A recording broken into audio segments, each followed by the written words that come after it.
کہ کچھ چیز کسی کی موجود ہے، کسی جگہ پڑی ہوئی ہے، کسی نے رکھی ہوئی ہے، تو وہ اٹھانے کی بھی ہمیں اجازت ہے۔ اینٹیں مہنگی ہو گئی ہے، کافی مہنگی ہے نا جی ماشاءاللہ، اس لیے ہم لوگ گلیوں میں نہیں رکھتے۔ کیوں جی؟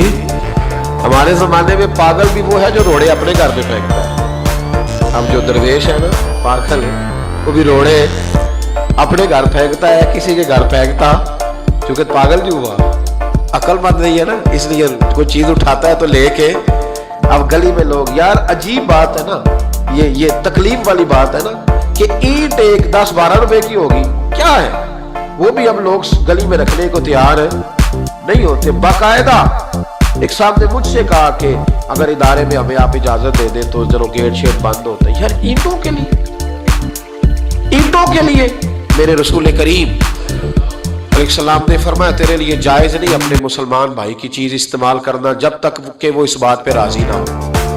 اگر وہ راضی ہے پھر تیرے لیے جائز ہے، اور ہم راضی بھی بڑے مشکل طریقے سے کرتے ہیں، ہمارا سٹائل بڑا ہوا ہے۔ جب کسی نے اینٹیں پھگوا لی تو آپ آ گئے کہ 15 اینٹیں چاہیے، کیا کرے گا وہ؟ ہاں کہ نا؟ نہیں صحیح دسیا جی، کیا کرے گا؟ انہیں آخنا پھر ان دیڑی ہی پیڑی جائے۔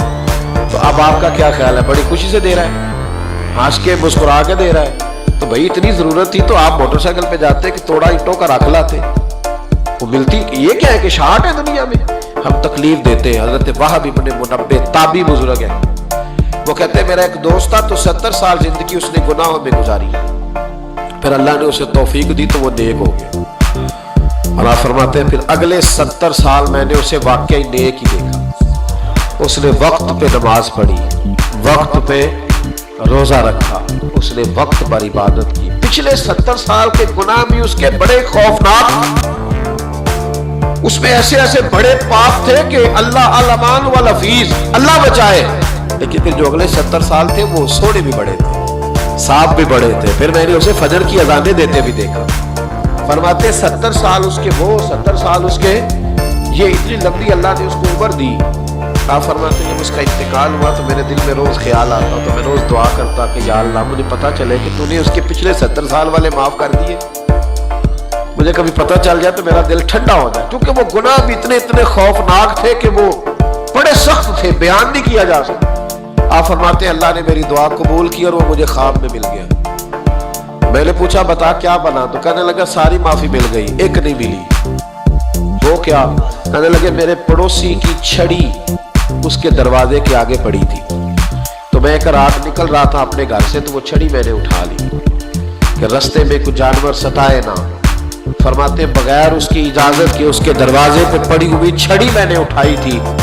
سارا رب کریم نے 70 سال کی گناہ معاف کر دیے، لیکن فرمایا یہ حقوق العباد کا معاملہ۔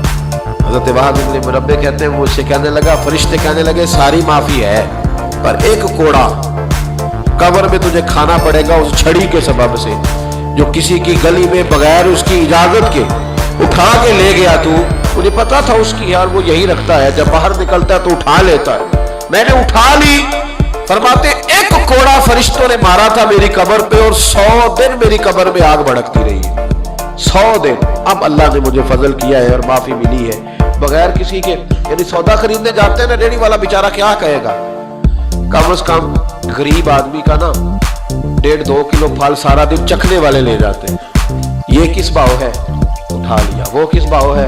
اٹھا لیا۔ کیا تماشا ہے، کیا طریقہ ہے۔ اور پھر طرز کر رہے ہوتے ہیں وہاں کھڑے ہو، کہتے ہو کل دے رکھے نہیں، آج تازہ نہیں گیا کیا؟ یار آپ چھوڑ دے، وہ غریب آدمی ہے، اس کی بچت کیا ہے 200-400 500 1000، تو جو آپ کھا گئے یہ کاہے کا وتیرہ ہے؟ کس طرح کا یہ رویہ ہے؟